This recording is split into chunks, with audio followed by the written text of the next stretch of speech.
Sono le 8 del mattino, è martedì 12 maggio. Buongiorno Sicilia da Angelo Gagliano. E una buona mattinata anche da Marco Carli. Con Marco leggeremo fra poco insieme i quotidiani, prima quelli regionali e poi quelli nazionali, ma intanto cominciamo subito con le notizie. C'è stato un interrogatorio Fiume nella giornata di ieri. Il sindaco, parliamo della frana di Niscemi, il sindaco Massimiliano Conti è stato sentito per oltre 9 ore come persona informata sui fatti ed è arrivato in procura con un ampio dossier di documenti. Ricordiamo che sono 13 le persone indagate, tra cui anche 4 ex presidenti della regione siciliana.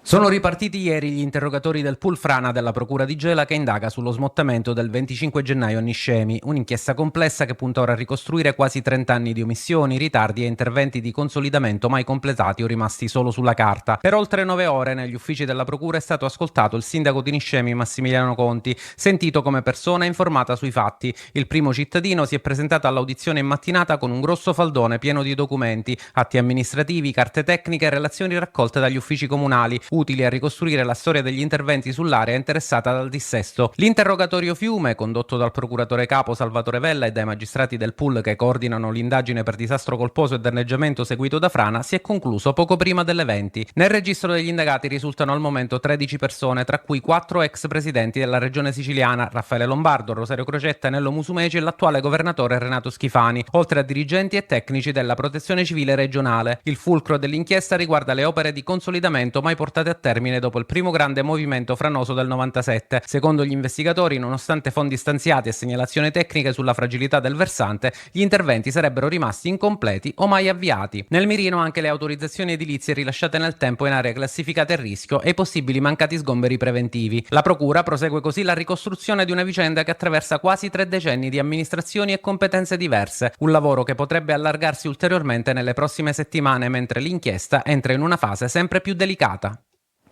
E allora su questa inchiesta, su questo interrogatorio di ieri, andiamo a leggere subito con Marco Carli dai quotidiani regionali. Cominciamo con la Sicilia. Andiamo proprio sulla Sicilia, nella pagina di Caltanissetta. Si diceva siamo arrivati nel momento decisivo, insomma nella parte decisiva dell'inchiesta, e ieri c'è stato appunto queste dichiarazioni in 8 ore. Siamo proprio sulla pagina della Sicilia di Caltanissetta con il sindaco Conti. 8 ore in procura, è stato sentito appunto dai magistrati del pool Frana. Sappiamo bene quelle che sono le contestazioni legate appunto a quello che è successo, ma leggendo sempre nell'articolo troviamo che secondo le relazioni tecniche effettuate all'Università di Firenze, una delle cause che ha fatto scoppiare oltre 3 milioni di metri cubi di sabbia e terra è stata la mancata regimentazione delle acque presenti nel sottosuolo. Angelo. Sì, adesso siamo a Catania, nel catanese. La mamma della piccola Elena, Martina Patti, che è stata condannata, lo ricordiamo, a 30 anni di carcere per omicidio, ha chiesto perdono proprio per l'uccisione della figlia. Ho fatto una cosa terribile, orribile, ha detto ai giudici della Corte d'Assise d'Appello di Catania ed ha chiesto la giustizia riparativa. Ho fatto qualcosa di orribile, ho ucciso mia figlia. Con queste parole Martina Patti, collegata in videoconferenza dal carcere, ha chiesto alla Corte d'Assise d'Appello di Catania di poter accedere a un percorso di giustizia riparativa. La 26enne è stata condannata il 12 luglio 2024 a 30 anni di reclusione per l'omicidio della figlia Elena, la bambina di quasi 5 anni uccisa nel giugno 2022 a Mascalucia, nel catanese. Dopo il delitto, la donna aveva nascosto il corpo in un campo vicino casa, fingendo poi un rapimento all'uscita dall'asilo. Martina Patti ha spiegato che la consapevolezza della gravità del gesto sarebbe maturata durante il percorso psicologico intrapreso in carcere. Solo adesso realizzo davvero quello che ho fatto, avrebbe riferito ai giudici, chiedendo perdono per la morte della figlia. L'accesso alla giustizia riparativa ha però trovato la netta opposizione della Procura Generale e dal legale del padre e dei nonni paterni della piccola Elena, costituiti parte civile nel processo. Bene, adesso leggiamo anche quest'altra notizia, Marco, quali sono le reazioni anche dai quotidiani? Io vi porto subito sulla home page del nostro sito siciliaweb.it, dove troviamo il volto della piccola Elena e poi le frasi della madre di ieri che avete già ascoltato nel servizio dell'Adelaide Barbagallo. Perdonatemi, ho fatto una cosa orribile, ho ucciso mia figlia. L'omicidio della piccola Elena, le dichiarazioni della madre in appello a Catania, la difesa che chiede accesso alla giustizia riparativa. Questa è il servizio di apertura, l'articolo di apertura del nostro sito siciliaweb.it. Vi porto adesso invece sulle pagine dei quotidiani, andiamo subito a prenderle perché sulla prima della Sicilia troviamo questo richiamo in prima pagina: uccise la figlia Elena e inscenò il sequestro. Questa è stata la storia di quell'orribile giugno del 2022. Perdonatemi, ho fatto una cosa terribile, l'appello sull'omicidio del Pozzo. Anche in questo caso possiamo andare sulle pagine interne per trovare quelle che poi sono le frasi che diventano l'emblema di quello che è successo ieri. Perdono, uccidere mia figlia Elena è stato un atto orribile. Bene, si fa per dire. Adesso siamo alla corsa clandestina, restiamo nel catanese, che è stata scoperta grazie anche alle immagini che sono state diffuse sui social, con uomini armati di Kalashnikov al galoppo che sparano in aria, seguono per l'appunto questi fantini al galoppo.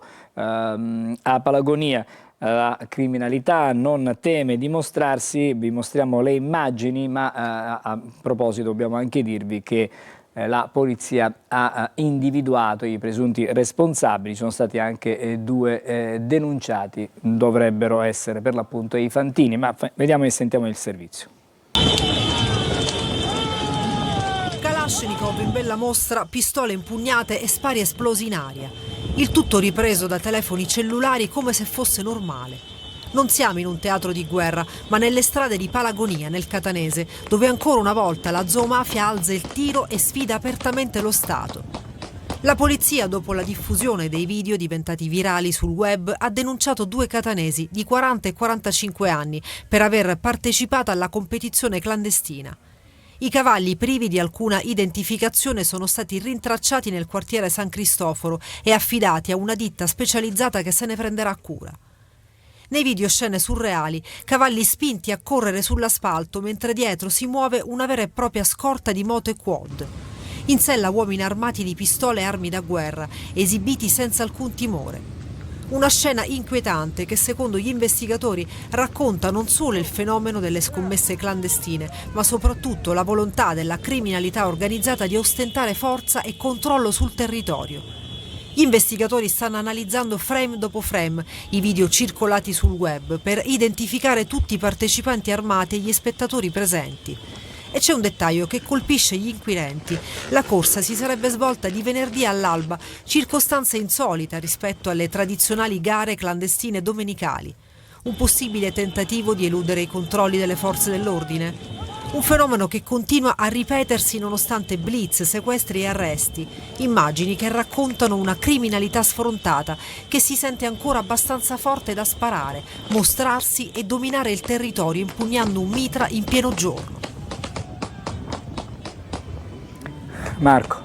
Ampio riscontro ovviamente su questa notizia, sui quotidiani. Io vi riporto nuovamente sul nostro sito siciliaweb.it. Qua siamo su una pagina interna, l'articolo è ovviamente ripreso anche sulla home page. Al galoppo tra i colpi di mitra, scovati i fantini catanesi, si riporta l'immagine del video che avete visto nel servizio di Desire Ferrito, gara clandestina diffusa sui social. La polizia trova anche i due cavalli, due catanesi di 40 e 45 anni sono stati denunciati dalla polizia per aver partecipato appunto a questa gara clandestina tra due cavalli nelle campagne di Palagonia. Ma ci sono ovviamente anche i risvolti che riguardano la criminalità e quanto queste corse clandestine aumentano, diciamo, quella che può essere la popolarità di una parte della criminalità. Andiamo sulla pagina di Catania, della Sicilia, perché troviamo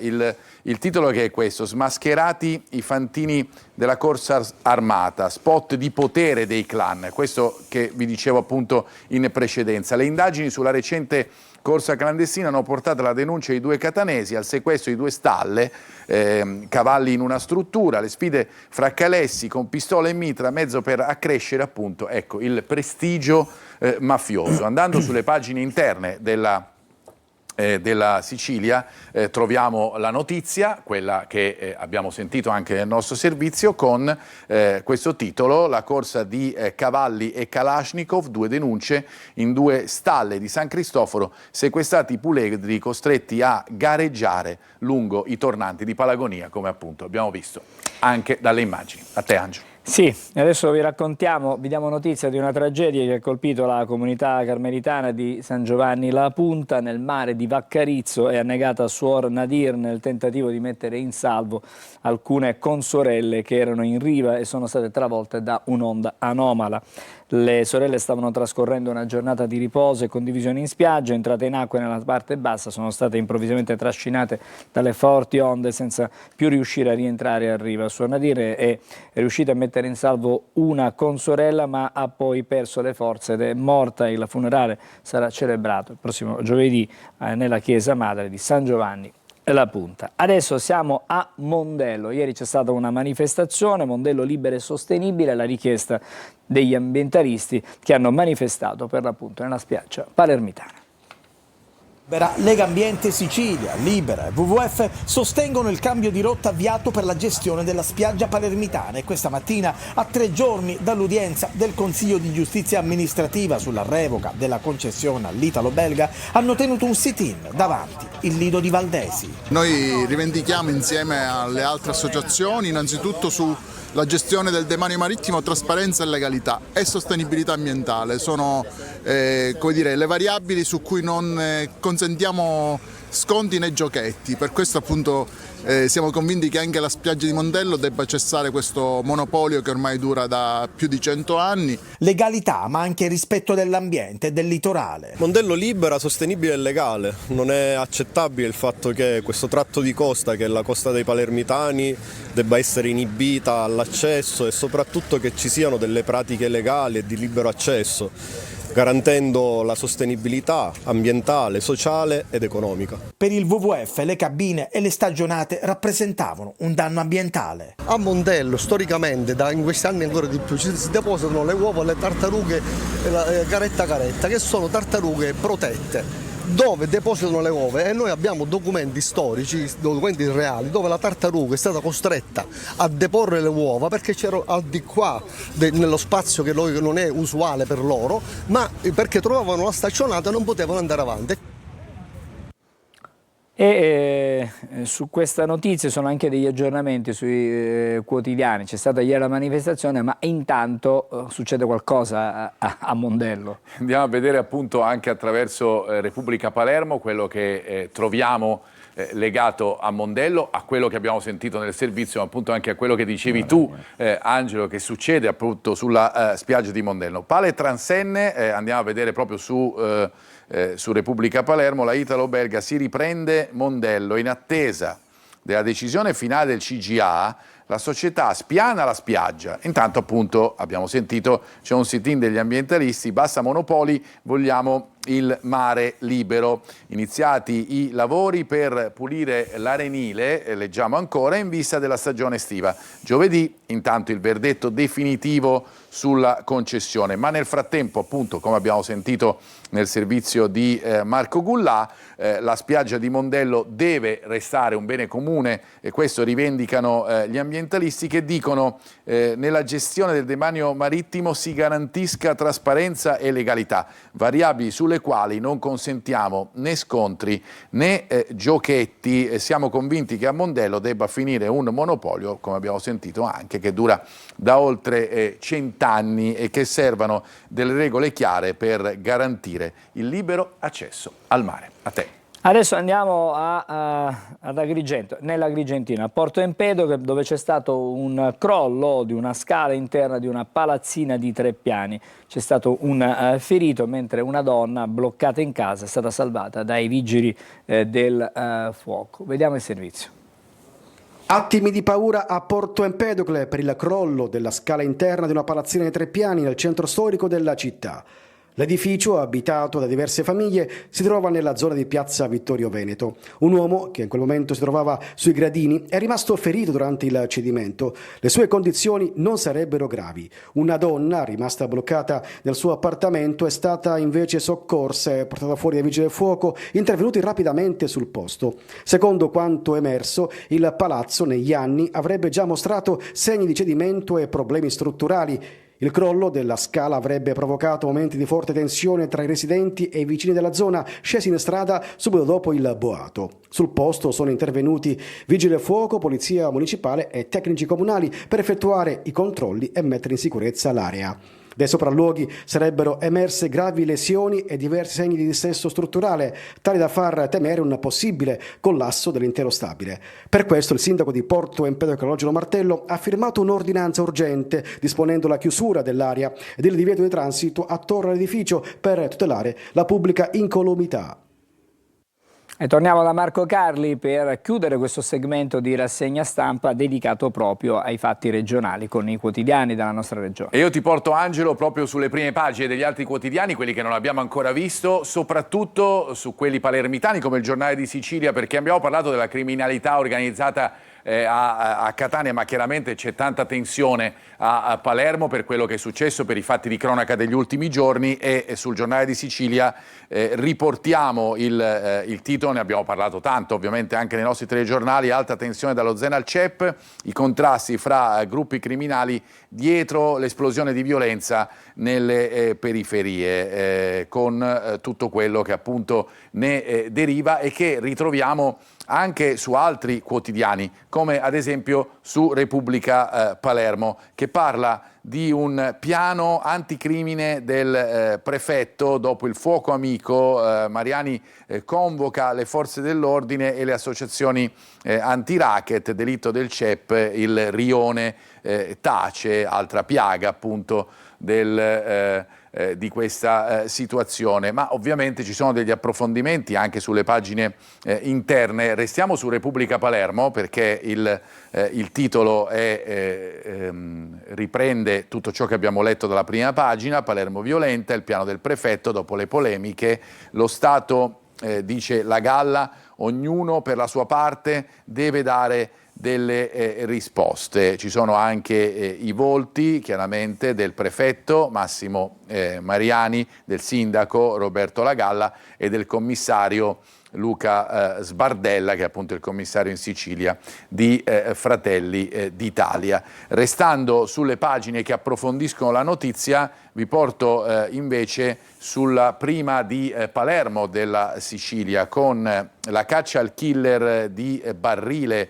al CEP, ucciso da chi lo conosceva bene, il 34enne freddato in un appuntamento, il quartiere è una polveriera. E poi ancora nel titolo sotto la testata: vacilla la versione dell'assassino sedicenne, il giovane reo confesso dell'omicidio di De Luca continua a non convincere, spunta l'ipotesi rapina. Ancora su questa notizia ritorniamo invece sulla Gazzetta del Sud, andiamo sulla Gazzetta del Sud con questo titolo: droghe e affari criminali, caccia ai killer del CEP, carabinieri alla ricerca degli assassini di Barrile, freddato con 5 colpi di pistola al volto, si segue la pista del regolamento di conti, sotto la lente i filmati delle telecamere, il telefonino, le frequentazioni della vittima, si attendono risultati dell'autopsia. Dunque la situazione di Palermo che tiene banco sui quotidiani che abbiamo letto, Giornale di Sicilia e il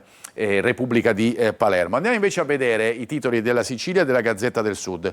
Sulla Sicilia, come spesso avviene, troviamo titoli che riportano a quelle che sono le vicende internazionali, che troveremo appunto anche nella nostra rassegna stampa, raccontate appunto nella parte che seguiremo fra poco, legata appunto alle vicende internazionali. Ma diamo una rapida occhiata: USA-Iran, tregua sempre più fragile, e poi la notizia più importante della giornata di ieri: antivirus, l'Italia è al sicuro, l'allarme sanitario, il ministro Schillaci, il nostro sistema è collaudato per affrontare eventuali casi, ma non è il Covid, si precisa. Questo sulla Sicilia. Anche sulla Gazzetta del Sud ci sono delle notizie che riguardano gli aspetti internazionali, per esempio questa di spalla tra Stati Uniti e Iran, e muro contro muro, tregua al momento molto debole, ha parlato quasi della tregua come un malato terminale il presidente Trump. E poi c'è la questione delle isole minori. Dopo la rivolta, sospeso l'aumento delle tariffe, per cui una questione ovviamente prettamente regionale.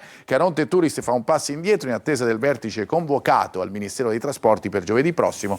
È intervenuto il governatore Schifani, ho chiesto di fermare tutto. Su questa notizia andiamo ad approfondire attraverso altre pagine interne di due quotidiani, La Sicilia intanto e poi la Gazzetta del Sud. Le isole minori, ecco qua siamo sulla Sicilia, allarme tariffe ma l'aumento è congelato. Caronte Tourist annuncia rincari, scatta la rivolta, intanto giovedì c'è il vertice tra il MIT e la Regione per adeguare la convenzione. Per le corse rischio di un aumento, pensate, fino al 50%.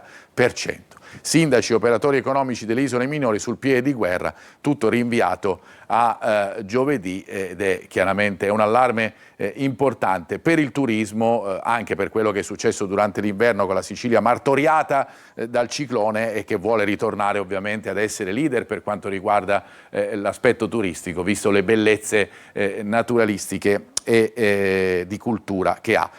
Andiamo sulla Gazzetta del Sud con questo titolo: isole minori, sospesi i rincari sui biglietti dei traghetti. Appunto, convocata a Roma un incontro tra il Dipartimento Infrastrutture della Regione e il MIT dopo l'aumento tra il 30 e il 50%, in questo caso si parla, annunciato dalla società che gestisce i trasporti a partire da venerdì prossimo. Lasciamo questo argomento, ma torniamo, comunque occupiamoci sempre di una questione legata ai trasporti e alle infrastrutture, perché si parla di ponte. La troviamo questa notizia sul quotidiano di Sicilia, è l'apertura del quotidiano fondato da Carlo Alberto Tregua. Ponte è a capo. Con la conversione del decreto commissari riparte l'iter per aprire i cantieri della grande opera, dalla nuova delibera del CIPES alla registrazione della Corte dei Conti. Ecco le tappe previste nei prossimi mesi. Sulla notizia, e poi Angelo ti restituisco la linea, troviamo anche una pagina interna della Gazzetta del Sud con questo titolo, perché si va avanti a colpi di relazioni in un momento in cui la situazione legata al ponte, che lo ricordiamo doveva sbloccarsi alla fine del 2025, resta invece ancora sospesa. C'è la nuova relazione IROPI, botta e risposta in Parlamento, interpellanza urgente del deputato Davis Dori sui motivi imperativi di interesse pubblico, la replica della sottosegretaria Siracusano che spiega a che punto è l'interlocuzione con l'Europa. L'iter non si è mai fermato, recepiti i rilievi della Corte dei Conti, si avvierà la fase esecutiva. Vedremo se sarà realmente così. Angelo, a te. Grazie Marco, fra poco torneremo da te per leggere però stavolta i quotidiani, quelli nazionali, ma intanto, come facciamo ogni mattina, diamo anche uno sguardo alla viabilità e siamo su Catania, nella circostanza, siamo al Tondo Gioieni, circonvallazione di Catania.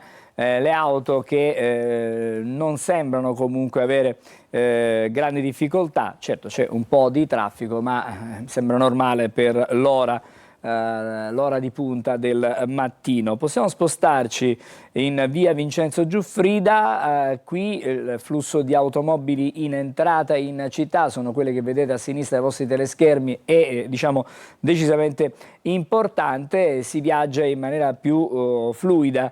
Certamente invece in uscita o comunque in direzione circonvallazione, vedete, sono le auto in transito sulla corsia a destra nei teleschermi vostri. Possiamo vedere altre immagini dalla circonvallazione di Catania, la parte bassa, via Lodorico da Pordenone, c'è l'innesto anche da viale Mediterraneo e anche da via Vincenzo Giuffrida. Al momento la situazione sembra relativamente tranquilla in direzione Mister Bianco, direzione Policlinico, mentre invece verso Ognina va decisamente meglio, insomma c'è poco traffico in queste immagini. Lasciamo la viabilità, andiamo a vedere invece la splendida cartolina che ci restituiscono dalla regia con l'Etna. Ormai vedete, diciamo, la neve è quasi scomparsa, chiaramente le temperature alte che si sono rialzate negli ultimi giorni stanno contribuendo a sciogliere per l'appunto il manto bianco del vulcano, che vediamo anche, se riusciamo, chiaramente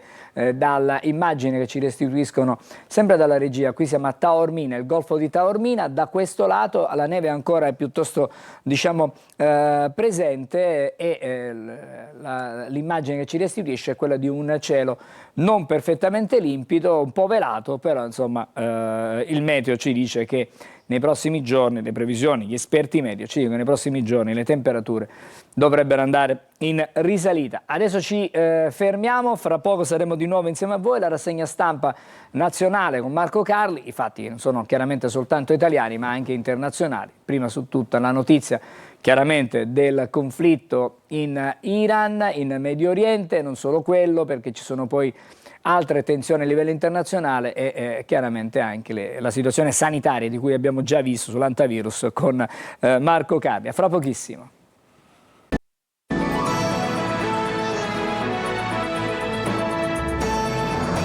Eccoci, siamo di nuovo insieme in studio e adesso torniamo in postazione a rassegna stampa con Marco Carli. E andiamo a vedere, Angelo, le prime pagine dei quotidiani nazionali.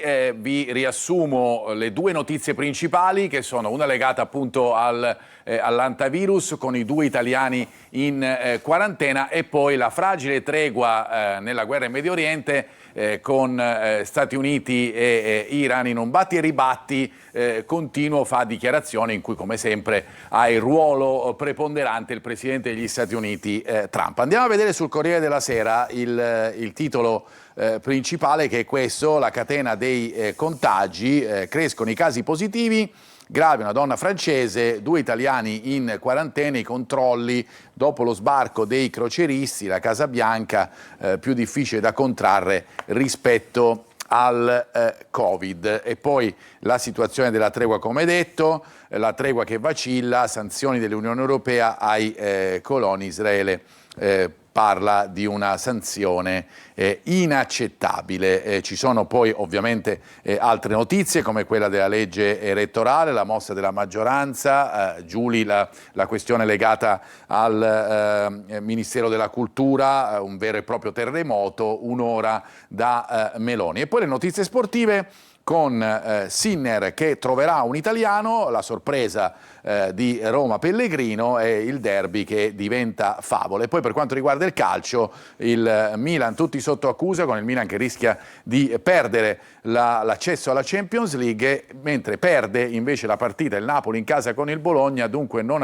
arriva la matematica certezza della conquista del posto in Champions, ma deve vincere la prossima partita in casa del Pisa. Andiamo a vedere gli approfondimenti sempre sul Corriere della Sera, restando inizialmente sulla situazione dell'antivirus, con le parole del capitano della nave, quella per intenderci che è stata alle Canarie e che ora si dirige verso i Paesi Bassi. Il video dopo le accuse di aver minimizzato, la difesa del capitano: settimane durissime, ma ho visto coraggio e il dolore ovviamente per le vittime. Questo è ciò che leggiamo, ma ovviamente è importante anche quello che sta decidendo il Ministero della Salute in Italia dopo i primi casi che arrivano appunto dalla situazione antivirus. Il Ministero quarantena di 42 giorni, ma poi si va a specificare: da noi non c'è nessun pericolo, isolamento obbligatorio per i 2 marittimi italiani.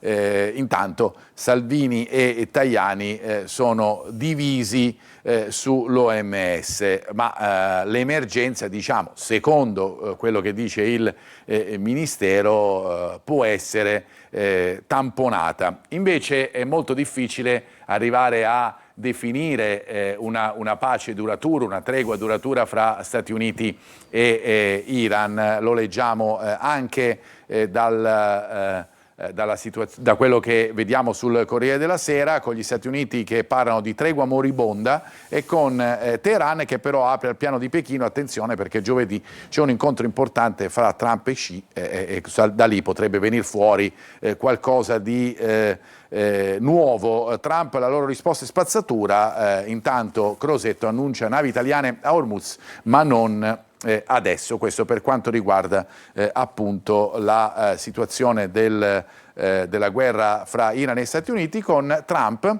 che specifica in vista del vertice appunto con la Cina: sul tavolo la guerra in Iran, le tariffe e l'intelligenza artificiale che preoccupa i due paesi, le vere due potenze ormai del mondo, appunto gli Stati Uniti e la Cina, che in questa visione neutrale delle cose sta chiaramente guadagnando terreno su tutti. Andiamo sulle prime pagine degli altri quotidiani, perché appunto molti aprono con la questione antivirus, come abbiamo letto, la Repubblica, questo è il titolo: antivirus, nuovi contagi, ecco il piano per l'Italia, positivi altri 2 passeggeri della nave focolaio, Trump, la diffusione non è facile, la circolare del Ministero, quarantena fiduciaria di 6 settimane, appunto abbiamo letto fra i 40 e i 45 giorni per contatti stretti. Questo leggiamo su Repubblica e pressappoco su quasi tutti i quotidiani che decidono di aprire con questa notizia. Mentre l'altra notizia, come detto, è quella appunto sulla guerra fra Iran e Stati Uniti, con La Stampa, ad esempio, che va ad occuparsi del rapporto appunto fra Stati Uniti e Cina. Domani il Tycoon arriva in Cina, Pechino non disponibile a grandi aperture su Iran e dazi, c'è poi il nodo di Taiwan, Trump in Cina, la linea rossa di Xi e il presidente degli Stati Uniti, il cessate il fuoco con il Pasdaran è in terapia intensiva, l'abbiamo detto prima.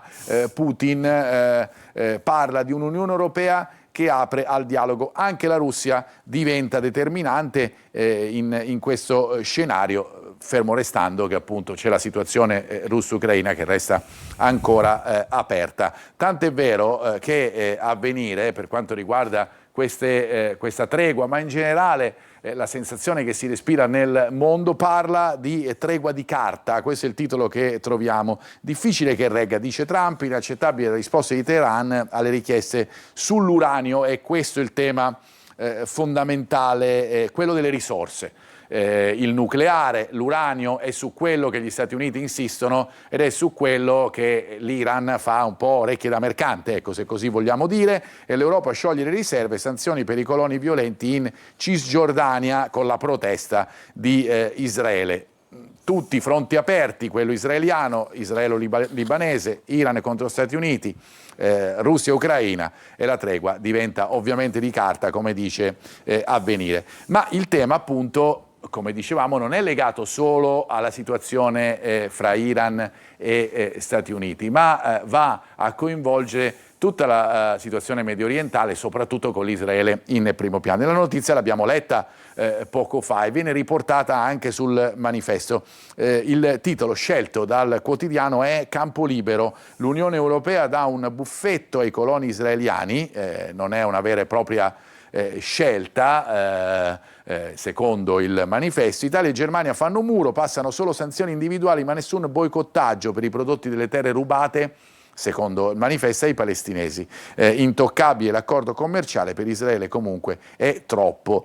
Prendiamo la Cisgiordania. Questo è il tema che arriva dal Manifesto e questo è il tema che arriva in generale dai fronti di guerra, perché come detto c'è poi la situazione legata alla Russia, che resta sempre determinante anche nel contesto della guerra che è in atto in questo momento con l'Ucraina. E allora su Domani troviamo ancora le parole, ancora la situazione russa, ma legata appunto anche a quella ucraina. L'Unione Europea e Kiev non credono a Putin. Intanto si va verso il vertice tra il Tycoon, tra America e Cina. Più che di guerre però si parlerà di economia, e sappiamo quanto è fondamentale l'economia in queste guerre, quanto chi ad esempio ha giocato in borsa in questo periodo ha potuto guadagnare anche da ciò che è successo e soprattutto prendendo spunto dalle dichiarazioni che spesso e volentieri fa Trump. Vuole solo prendere tempo, torniamo su Domani, questo è l'atteggiamento dell'Unione Europea e dell'Ucraina riguardo alla Russia. La tregua è in terapia intensiva, intanto dice Trump per Stati Uniti e Teheran è un dialogo tra sordi, così lo definisce Domani. Tornando alle vicende appunto del Medio Oriente e del dialogo con la Russia, anche il Fatto Quotidiano apre con queste notizie legate anche al ruolo dell'Unione Europea, il Consiglio dell'Unione Europea, gli europei scavalcati persino da Trump, no al dialogo con Mosca e finte sanzioni a Israele. Doppio standard, l'Europa respinge le aperture di Putin su Kiev con Schröder che è mediatore, puniti a parole alcuni coloni violenti e Bibi Netanyahu strilla, per cui insomma non è contento nessuno in questa fase. L'Unione Europea prova a reggere i fili ma non ci riesce, Stati Uniti e Iran continuano a litigare, così Russia e Ucraina è una questione appunto di una tregua, di tregue che restano veramente appese a un filo. Angelo, a te. Sì, grazie Marco. Allora noi adesso ci fermiamo perché è il momento di fare una breve pausa e poi il primo ospite della nostra mattinata. A Buongiorno Sicilia.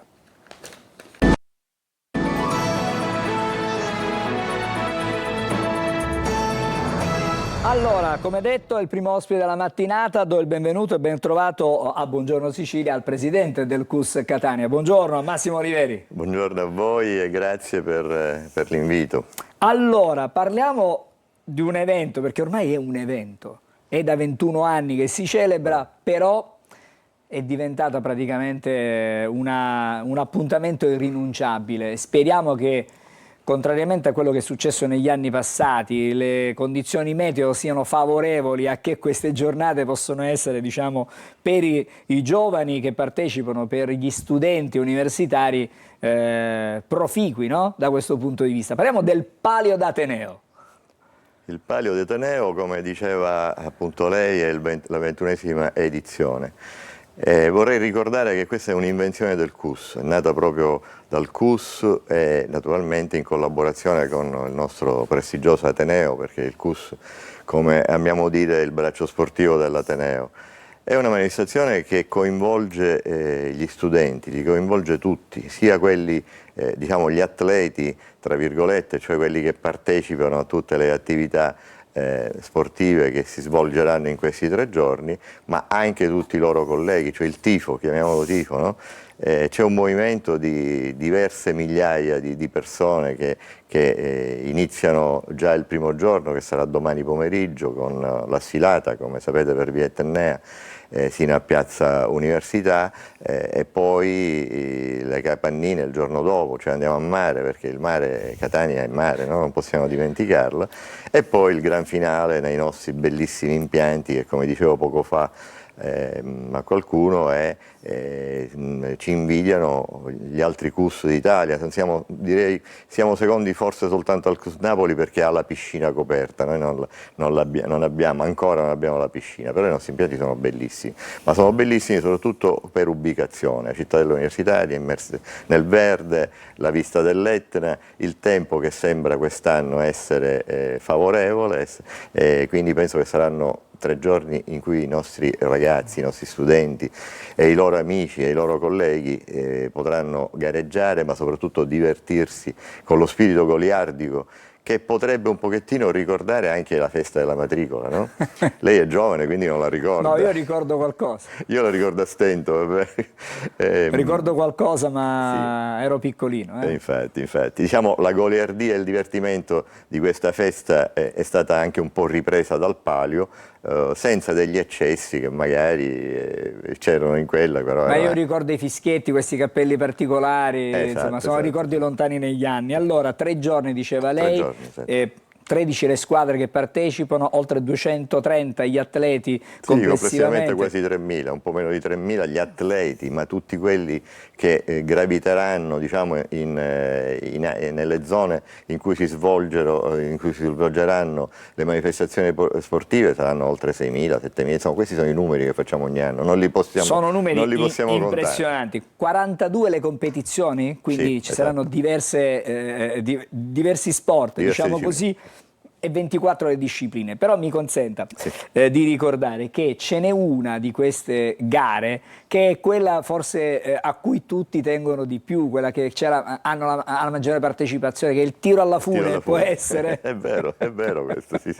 È una disciplina, chiamiamola sportiva, perché in alcuni paesi, soprattutto all'estero, è considerata proprio una disciplina sportiva. Noi l'abbiamo ripresa come CUS perché, diciamo, oltre all'agonismo che c'è, anche chiaramente lo sforzo fisico che deve essere fatto, è una disciplina molto simpatica in cui i ragazzi veramente si divertono, quindi è molto apprezzata dagli studenti. Senta, c'è sempre quella che è la grande, come dire, la gara nella gara, perché ci sono due dipartimenti, no? che sono quelli che in qualche modo si dividono poi alla vittoria finale, oppure quest'anno ci sarà un outsider?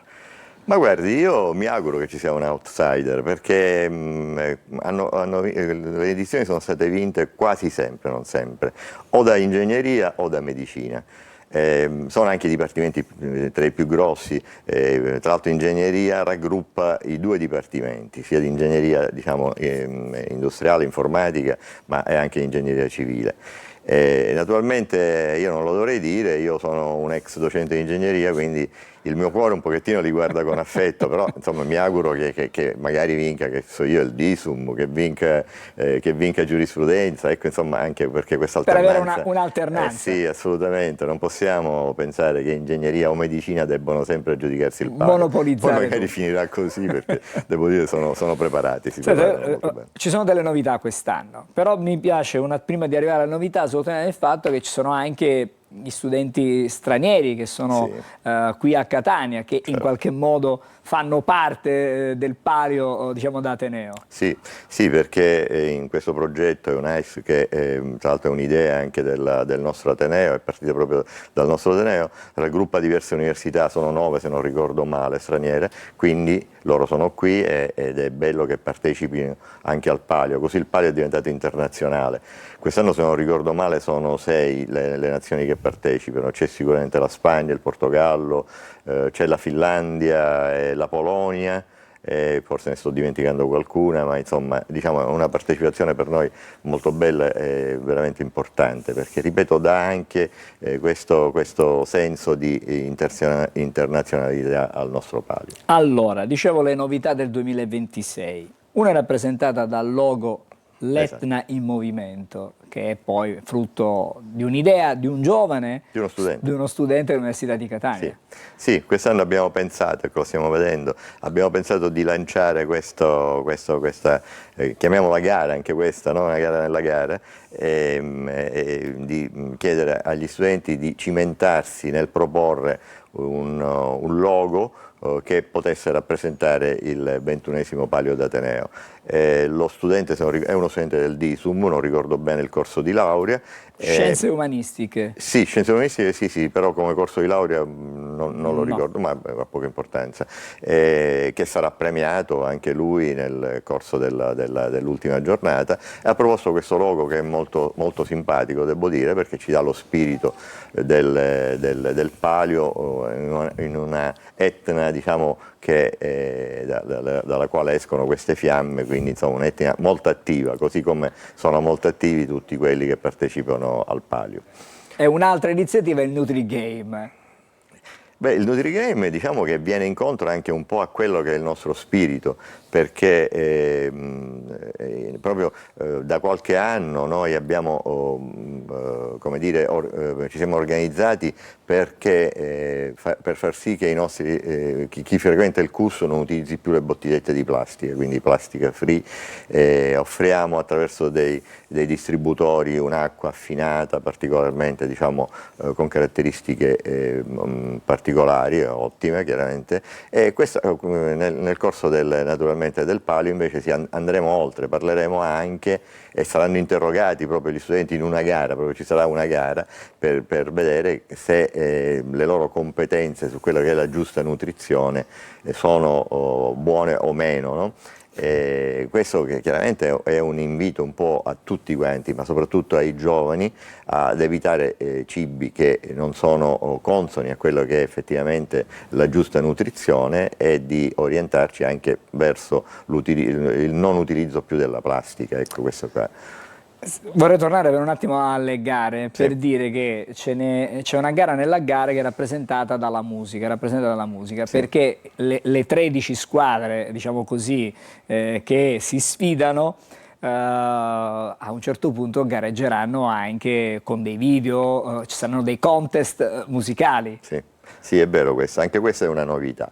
Diciamo gli organizzatori, ecco, che lavorano all'interno del CUS, vorrei citare una per tutti, la dottoressa Filippone, che è quella che segue il Palio, sono molto attivi e vulcanici anche in queste cose. Quindi quest'anno si è pensato anche di chiedere agli studenti di preparare dei video, che prevedono anche delle musiche, naturalmente possono essere anche delle musiche diciamo non necessariamente inedite, diciamo, sì, possono anche essere diciamo già conosciute. Esatto, sì, però fare un mix, vedremo un po' quello che verrà fuori. Io ancora non ho ascoltato nulla, anche questa è una gara e ci sarà una premiazione anche per questo. Insomma, cerchiamo di rendere sempre più come dire, appetibile, più bello e più simpatico il nostro Palio. Sport, ma tanto altro. E si chiude poi con l'Open Day, diciamo così. Con l'Open Day. Ricordiamo anche che c'è la vaccinazione al papillomavirus, questa è una cosa per noi molto importante, anche questo rientra in quelle che sono le nostre finalità, cioè lo sport, ma la salute è fondamentale affinché lo sport possa essere fatto bene ed è uno sport salutare per l'appunto. Quindi daremo la possibilità ai nostri studenti di vaccinarsi il terzo giorno, quindi il venerdì, presso la nostra sede. Presidente, prima di chiudere un'attenzione particolare sarà data alla mobilità, favorire gli studenti, favorire in modo tale che si possano spostare con una grande serenità, grazie diciamo anche a una partnership che avete realizzato. Sì, è una partnership che annualmente abbiamo, devo dire, oramai da diversi anni.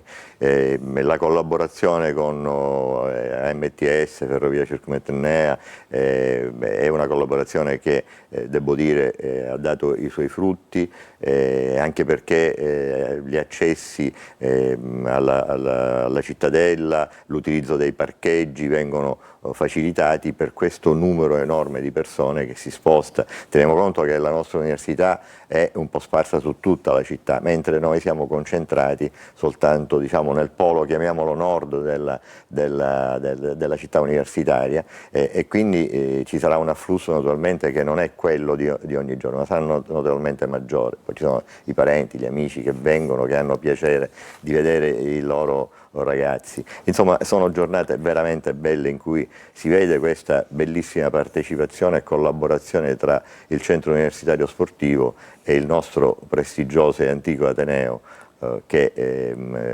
collaborazione che ci onora e che ci rende veramente contenti. Poi capisce, io essendo un ex docente ho molto piacere che vengano svolte queste manifestazioni insieme. Allora, noi nei prossimi giorni anche ai nostri telegiornali in qualche modo racconteremo il colore, racconteremo l'aggregazione, lo spirito goliardico che il Palio d'Ateneo dell'Università di Catania alla 21esima edizione in qualche modo trasmetterà a chi partecipa, a chi sarà proprio presente, non solo agli atleti, ma chi sarà anche chi osserverà in qualche modo queste gare. Grazie per essere stato con noi, il presidente del CUS Catania, il professore Massimo Oliveri, ricordiamo presidente CUS Catania, in bocca al lupo.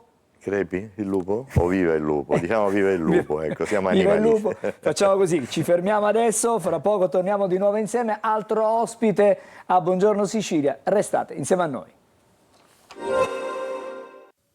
Bentrovati da Clara Ventura di Trebi Meteo. Nella giornata di martedì prevarrà il sole sul nostro territorio. Da segnalare però dei fenomeni sulle estreme regioni di nord-est, aree interne della Toscana e nel corso del pomeriggio anche in parte sul territorio marchigiano. Diamo uno sguardo in Sicilia, dove l'alta pressione sarà dominante. Garantirà tempo stabile ed assolato con cielo sereno al più lievemente velato, ma attenzione al vento. Sarà l'elemento predominante della giornata, si farà sentire sulle coste ma anche nelle aree interne. Le temperature massime saranno piuttosto miti, con valori localmente anche oltre i 30 gradi. Uno sguardo adesso alla giornata di mercoledì, dove, come possiamo notare, non cambia lo scenario meteorologico. Contesto di assoluta stabilità atmosferica, con clima asciutto, ma con temperature massime che saranno in molte località in calo. Tutti i dettagli in merito sull'app di Trebi Meteo. Allora, abbiamo parlato di università, ma abbiamo parlato di un aspetto ludico, diciamo, dell'università, quello del palio. Adesso invece, con il prossimo ospite, do il ben trovato a Cristiano Carì. Buongiorno, grazie per essere con noi. È il direttore del Centro Studi per la Ricerca Umanistica, giovanissimo, però con le idee abbastanza chiare su quello che è poi diciamo la cultura umanistica, cosa può dare lo studio umanistico a tutti noi. Attenzione, perché si parte dalla filosofia, imprese e scienze umanistiche. Insomma, mettiamo tutto insieme per dire che perché si studia una materia umanistica poi non si è, diciamo, all'avanguardia, passatemi questo termine tra virgolette. Grazie, buongiorno a te, buongiorno a quanti ci seguono. Sì, l'idea del seminario Filosofia, Imprese e Scienze Umanistiche è proprio quella di far comprendere come il sapere umanistico può far fruttare. Non è un ostacolo. No, tutt'altro, non è un ostacolo, non lo è per il mondo, non lo è per l'Italia, ma a maggior ragione non lo deve essere per la nostra terra di Sicilia.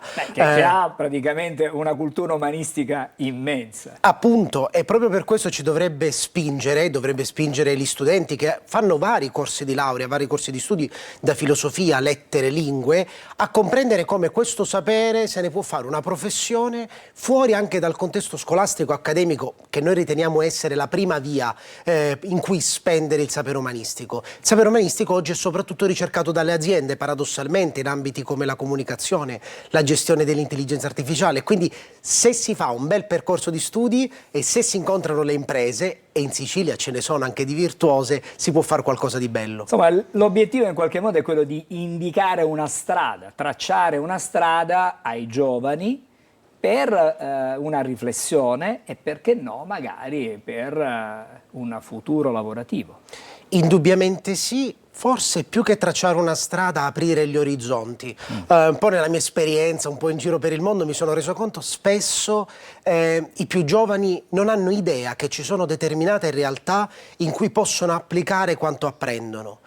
Quindi anche semplicemente l'obiettivo dei 4 incontri, mettere questi studenti nelle condizioni di conoscere che ci sono professionisti che hanno portato in Sicilia un modello olivettiano di impresa, che hanno fatto comunicazione della scienza, che hanno aperto un laboratorio d'arte nella nostra città di Catania. Far sapere che questa opportunità c'è poi gli permette di fare una scelta, che può essere una scelta di andare via, ma può essere anche una scelta di restare nella nostra terra, consapevoli che le opportunità sono tante e non sono sparute. Ecco. Allora, in questi incontri immagino ci saranno dei professionisti, ci sono dei professionisti che daranno e metteranno a disposizione l'esperienza personale e non solo, ma daranno gli strumenti per poter avviare questo tipo di percorso. Indubbiamente sì, e l'obiettivo del seminario è proprio questo, fare incontrare, sono 8 professionisti di fama nazionale e internazionale, avremo Maura Gancitano per esempio, far incontrare gli studenti con coloro che hanno fatto di una formazione umanistica, perché sono tutti professionisti con una formazione umanistica, che però l'hanno applicata altrove. L'obiettivo è quello di far incontrare questi studenti con queste realtà, sia per aprire gli orizzonti, ma anche per far comprendere che non è vuota retorica il fatto che le aziende ricerchino le cosiddette soft skill, ma invece è un obiettivo oggi quanto mai presente, perché di solito si cercano persone pensanti. Ora, nulla togliendo alle altre discipline, però ecco, le materie umanistiche, se ben fatte, aiutano a sviluppare questo pensiero critico. Una maggiore propensione al ragionamento, alla non dico alla pianificazione, però all'utilizzo magari di un determinato aspetto di una materia, approfondire. Sì, un ragionamento che vada oltre la banale analisi, perché per analizzare una cosa non è poi così difficile, anche se oggi l'intelligenza artificiale ci riesce molto meglio di noi. Quello che viene richiesto è una capacità di andare oltre quell'analisi, si direbbe intus leggere, cioè leggere dentro alle cose, per comprendere anche dei processi e governarli i processi, perché una skill, quella di governare i processi, che richiede delle competenze che non sono frutto di un percorso post-universitario, ma sono anni e anni di formazione che consentono poi questo approccio critico alle situazioni. A chi è rivolto in maniera particolare? Nello specifico è stato pensato come attività complementare, quest'anno insegno filosofia del lavoro in questo Ateneo, sebbene io mi trovi all'Università di Torino, quindi è rivolto agli studenti del corso di filosofia del lavoro, ma è stato aperto a tutti gli studenti, ma soprattutto a tutti coloro che hanno voglia di scommettersi in Sicilia a partire dal patrimonio culturale, quindi è stato allargato alle scuole, agli ultimi anni delle scuole superiori, per tutti gli studenti in orientamento verso l'università, ma è stato allargato, aperto, il Centro Studi per la Ricerca Umanistica l'ha voluto per tutti coloro che in città o nel nostro Interland vogliono fare qualcosa, hanno un'idea progettuale a partire dal patrimonio culturale siciliano. Noi ricordiamo che è gratuita la partecipazione, sì, ma serve però un'iscrizione, una registrazione, diciamo così. Sì, è del tutto gratuita, serve una registrazione meramente logistica, sia per contingentare le presenze e l'aula, ma soprattutto perché al termine del percorso sarà attivata un'attività di mentoring per gli studenti che si avviano a scegliere un percorso di studio lavorativo e poi un workshop di posizionamento, perché nel mondo del lavoro bisogna sapersi vendere e la prima cosa passa attraverso un buon colloquio, un public speaking fatto come si deve, un buon curriculum, e quindi oltre a dare gli strumenti teorici vogliamo fornire gli strumenti pratici a questi studenti per essere appealing sul mondo del lavoro. Oh, benissimo, grazie allora per queste informazioni che sono sicuramente importanti. Vogliamo ricordare quali sono le date? Ce n'è stata una il 6 maggio, se non ricordo male, già è andata? Sì, abbiamo inaugurato il 6 maggio presso le biblioteche civiche,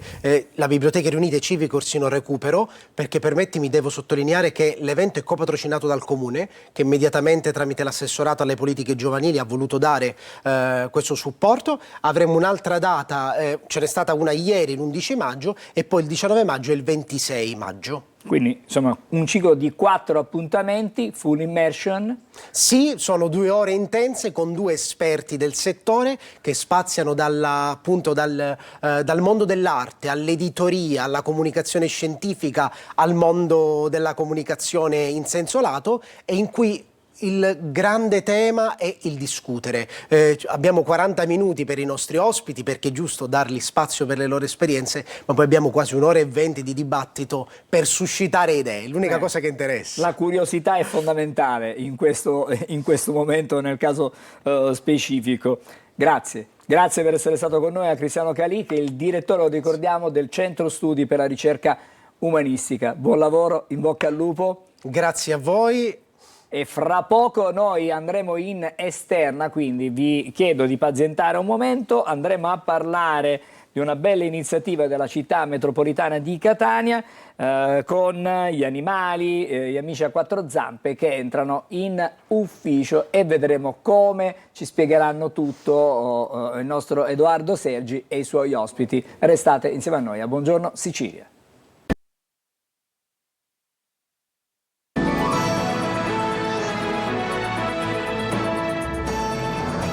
Allora, come anticipato, adesso ci trasferiamo, siamo in esterna, vedo già collegato con noi il nostro Edoardo Sergi, che aspetta, si gira alle sue spalle, aspetta l'arrivo degli ospiti. Siamo comunque, lo possiamo dire, negli uffici della città metropolitana di Catania con questa iniziativa che accoglie gli amici a 4 zampe in ufficio, uffici pet friendly. Mi dai intanto qualche anticipazione, poi fra poco veniamo da te, sperando che arrivino anche i tuoi ospiti attesi questa mattina. Sergi, Edoardo, buongiorno a te. Allora, non ci sono ancora gli ospiti come il sindaco, però intanto ci sono gli ospiti a quattro zampe. Io chiederei a Gaetano Iudica di inquadrarli. Noi stiamo vedendo qua dei piccoli cani. Qui che abbiamo, come si chiama? Dolly. E Dolly oggi è al suo primo giorno di lavoro, perché oggi In realtà Dolly è già al suo terzo giorno di lavoro, perché io appena è arrivata la direttiva io ho preso subito la palla al balzo e ho portato Dolly, ho fatto ovviamente le fotocopie del librettino, delle vaccinazioni e tutto, e poi insomma è venuta con me. Dolly è abbastanza tranquilla. Poi Dolly è tranquilla, soprattutto quando io lavoro lei si mette sul tavolo sopra il suo cuscino e dorme tutto il giorno. Perfetto. Non mi disturba, è solamente un conforto per lei e per me. Ed è una bella cosa come welfare aziendale, ovviamente. Poi abbiamo anche un altro cane, ma mentre io intervisti il sindaco che è arrivato. Buongiorno sindaco. Allora sindaco, noi mentre stiamo vedendo un altro cane, però ecco, è una bella iniziativa di welfare aziendale, insomma i dipendenti sono contenti. Questa idea da dove nasce? Nasce da una sollecitazione che mi giunge dal segretario generale a seguito di un confronto con altri dipendenti, perché si poneva il problema del martedì e giovedì, che sono i giorni di rientro, che c'erano difficoltà magari a lasciare gli animali di affezione a casa, e quindi abbiamo noi sviluppato questa idea e la stiamo mettendo in pratica nella speranza che tutto vada per il verso giusto. Qui abbiamo anche Turi, che è il cane del nostro avvocato capo, e sempre più animali ci saranno, pensiamo, perché diventa anche un modo per stare loro in compagnia e far stare sereni i loro, chiamiamoli, padroni. Ci sono delle regole però, ce le vuole illustrare? Ha parlato lei del martedì e il giovedì, anche un massimo di numeri di animali domestici all'interno degli uffici, e poi sappiamo che possono essere solo nella zona non aperta al pubblico, ma appunto negli uffici direzionali della città metropolitana. Ovviamente devono essere accompagnati dal certificato di vaccinazione, quindi dal certificato sanitario. Nel caso in cui avessero un minimo di aggressività devono avere la museruola, il guinzaglio e credo siano 8 il numero di animali. Sono 10 il numero di animali che possono convivere contemporaneamente, quindi siamo in una fase iniziale e siamo certi che nel consolidamento potremo capire come eventualmente affinare questo servizio. Però ecco, la cosa che mi piace sottolineare è che c'è un senso di felicità da parte dei dipendenti. Questa è una cosa bella, perché da proprietario di animali domestici non c'è cosa più bella di poterli portare sempre con sé e non lasciarli soli a casa. Quindi ecco, il welfare aziendale è importante perché i dipendenti li vedo tutti sorridenti ed è una bella cosa, sindaco. Assolutamente sì, questo è un primo step, dopodiché la nostra speranza, visto che abbiamo qui una sede assolutamente ospitale, è riuscire anche a realizzare una zona nursery, visto che abbiamo anche ringiovanito i nostri dipendenti e quindi potrebbe esserci l'esigenza da questo punto di vista. Andiamo sempre più verso un'idea di gruppo di lavoro, di ambiente di lavoro che soddisfi le esigenze primarie di chi viene qui a svolgere il proprio servizio e la propria funzione. Noi sappiamo che si produce meglio, addirittura a Cupertino alcune aziende come Google obbligano i dipendenti a un'ora di pausa in più perché producono meglio, quindi il fatto di stare con i propri animali d'affezione magari diventa un modo per energizzare meglio i nostri collaboratori. Edoardo, sì, volevo chiedere al sindaco se questo tipo di iniziativa è esportabile. Lui in questo momento è nelle vesti di sindaco della città metropolitana, ma si ha in mente e intenzione di esportarla anche nell'ente di cui è anche sindaco, cioè il sindaco alla città di Catania. Non ci sente in questo momento? Puoi girare tu la mia osservazione? Sì. Angelo da studio chiede, ovviamente qua siamo nella città metropolitana, è un modello esportabile anche al comune di Catania? Al comune per adesso no, perché al comune è più difficile, in quanto mentre qui siamo centralizzati, abbiamo un unico ambiente di lavoro in questo palazzo, in questa struttura. Il comune, come sappiamo, è distribuito fra più edifici e quindi diventerebbe più complesso. Però appena i dipendenti, appena i nostri collaboratori al comune l'hanno saputo, hanno subito auspicato e chiesto che la stessa cosa venga fatta pure lì.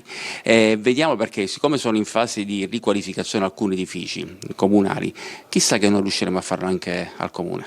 Io le chiedo questo, non so se lei è un animale domestico, ma vedremo il sindaco col suo animale domestico magari in giro per la città a pattugliare? ci manca solo Chisso. già do abbastanza fastidio senza arrivare domestico. Se mi porto anche Teo, il mio Teo adottato al comune, che peraltro è un bel cane abbastanza robusto, forse incuterei più timore, chissà, potrei essere più efficace nelle mie azioni. Però questa può essere una buona idea. Allora io andrei su Turi, perché Turi è un po' la mascotte del comune, dell'ufficio metropolitano, e Turi è piccolissimo. Allora le chiedo, lei non vuole essere intervistata? Vabbè, una piccola domanda. Facciamo il segretario generale. Segretario, questa è un'ottima iniziativa, devo dire, oggi ci ha strappato un sorriso importante, Turi è felicissimo.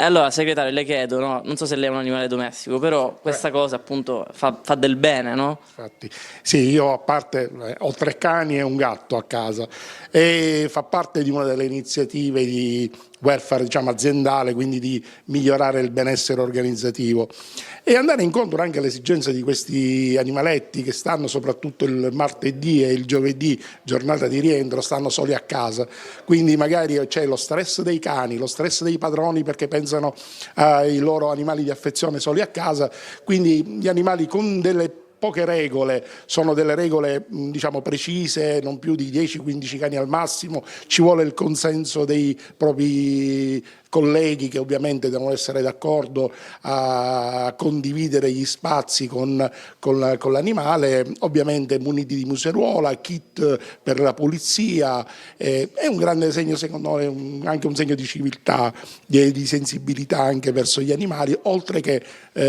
andare incontro alle esigenze dei nostri dipendenti. Le faccio la stessa domanda che ho fatto al sindaco segretario Trombetta, porterai i suoi animali domestici? Il gatto è un po' più difficile. Il gatto è un po' più difficile, io ho un corso italiano che è di dimensioni notevoli e un po' più per gestire, però una maltese, un pincher che sicuramente porterò insieme a me a farmi compagnia nella mia attività lavorativa. Allora io direi di fare questo appello, no? Noi abbiamo uno studio stupendo, Angelo, non so se tu hai domani domestici oppure Marco Carli, però ecco, fra qualche giorno noi ti aspettiamo col cane mentre conduci, sarebbe una cosa fantastica, perché no, qua ci siamo tutti felici, è vero che da noi c'è un bellissimo ambiente, io non so se tu hai animali domestici, però ecco, ti ci vedo perfetto sul tavolo, un po' alla Striscia Notizia con il tuo cane, il tuo gatto, poi i gatti sono più difficili da gestire. Però dirti, ecco, facciamo questo appello. Allora io non ho un animale domestico, è difficile mentre siamo in diretta magari gestire che ne so, un cagnolino qui in studio, perché magari poi ci potrebbe fare distrarre, però vedo che lì da quelle parti c'è grande armonia, stamattina stiamo vedendo grande serenità.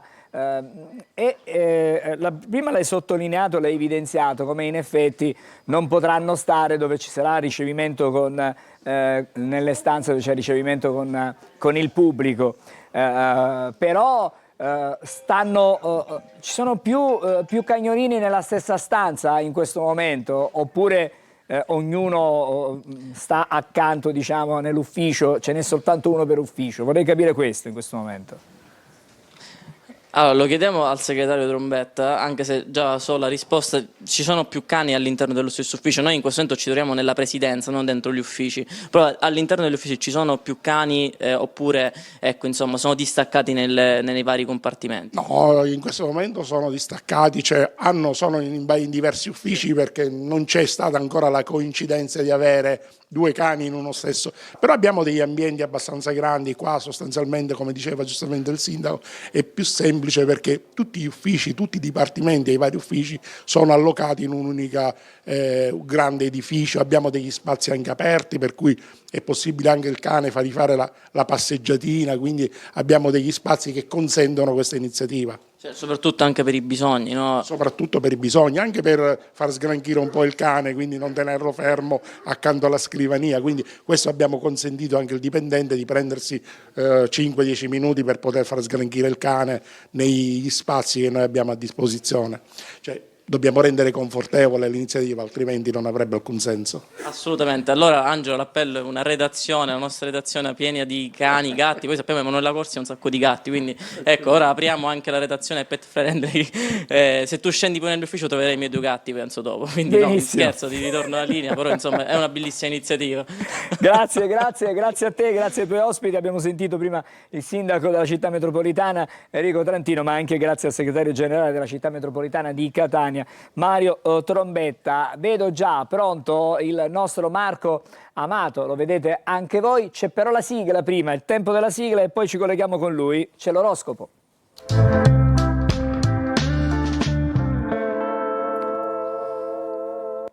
Allora, la cara musica, come sempre, è motivo conduttore, quasi sempre, spesso, nelle nostre mattinate. Il fenomeno è un fenomeno pop, uno dei più grandi fenomeni mondiali, è Shakira, e stamattina parliamo proprio di lei. Esattamente Angelo, buongiorno a te, buongiorno Sicilia, ancora una volta parliamo di quel fenomeno di Shakira.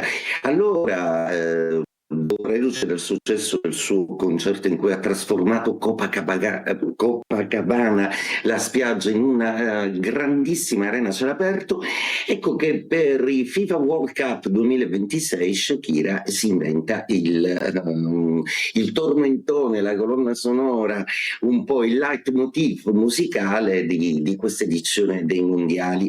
Si chiama proprio Dai Dai, è realizzata in collaborazione con Burna Boy. Tra l'altro è girato il video a Maracagna di Brasil, che è un territorio già a lei congeniale, proprio perché lei con il precedente Waka Waka, altro grande successo, riuscì comunque ad porre l'attenzione un po' su un quartiere un po' complicato, fare comunque una comunicazione come sempre ecumenica.